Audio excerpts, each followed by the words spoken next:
In the last video, we noted that scientists have a difficult time explaining psychological processes such as human awareness and emotions. It is not easy to attribute them conclusively to particular regions of the brain. If not from the brain, where do human awareness and emotions come from? Also, how do we as humans have free will in our decisions? Now, let's try to understand the makeup of the universe and ourselves from a Jain perspective. According to Jain philosophy, the cosmos is defined as a conglomeration of 6 types of substances. We'll describe those 6 substances in the next video. However, the first question is, what is a substance? A substance, or dravya in Jain terms, is an entity that consists of many attributes, or guna. For example, matter is one of the substances, and matter particles have many attributes such as touch, taste, color, smell, mass, temperature, and so on. The second question is, what is an attribute? An attribute is a permanent and inseparable property of a substance that pervades the entire region of the substance.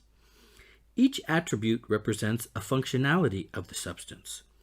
For example, any portion of mango flesh possesses attributes such as touch, taste, color, and smell in its entire region of the portion.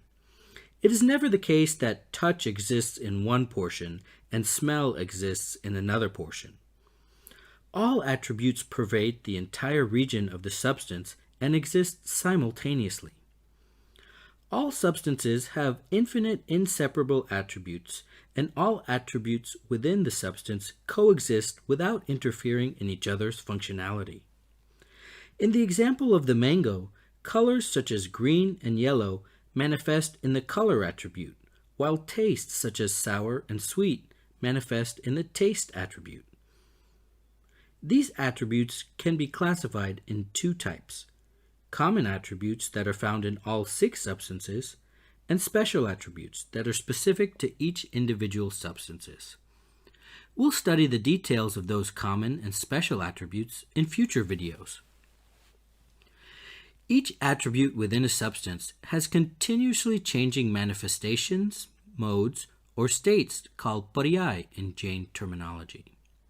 For example, when a mango goes ripe, its skin color changes from green to yellow, its flesh changes from hard to soft, its flesh changes from sour to sweet, and its smell changes as well.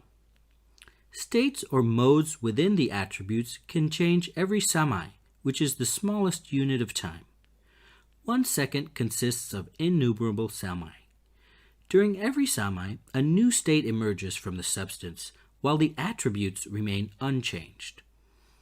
When a gold bangle is formed into a chain, the state of shape changes, but the attribute of shape remains.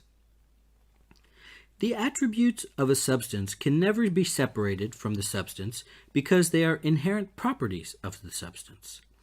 For example, a mango skin may change from green to yellow to black, but it will never not be a color. That means each substance is the sole owner of its attributes and changing states. An example will help us understand this more clearly. In order to ripen mangoes faster, unripe mangoes are sometimes wrapped in dry grass. Here's the interesting question.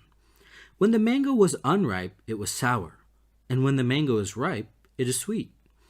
So where did the sweet taste come from? Did it come from the dry grass or the mango itself? Dry grass didn't have sweetness in the first place, so the sweetness must have manifested from within the sugars of the mango flesh. Specifically, the change came from within.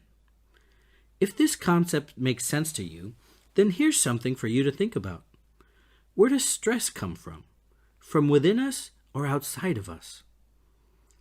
This concept has far-reaching repercussions on the subject of stress that we'll elaborate on in detail during upcoming videos. For now, if all changing states within substances are temporary, then there's good news for us. Stress must also be temporary, and we don't have to be worried all the time. By the way, you may be wondering where these concepts are documented. These concepts of substances, attributes, and changing states were described in the Jain canons Panchastika Sangra and Pravachansar by the Jain monk Acharya Kunkund about 2,000 years ago. Before we conclude, I want to leave you with a question. We can easily notice that matter particles in nature possess attributes such as touch, taste, color, smell, mass, temperature, and so on. Those characteristics fundamentally exist in all particles all the time. So which substance in nature has properties such as awareness, emotions, beliefs, and happiness and unhappiness? Particles not belonging to a living body don't seem to express those characteristics, so they can't be the properties of those particles. After death, even the body doesn't seem to hold or express awareness, emotions, beliefs, or happiness. If those characteristics were truly attributes of the body, then the body would retain them after death, which we know is not true. So which substance in nature do those characteristics belong to? We'll find out in the next video. Until then, don't forget to like, comment, subscribe, and share.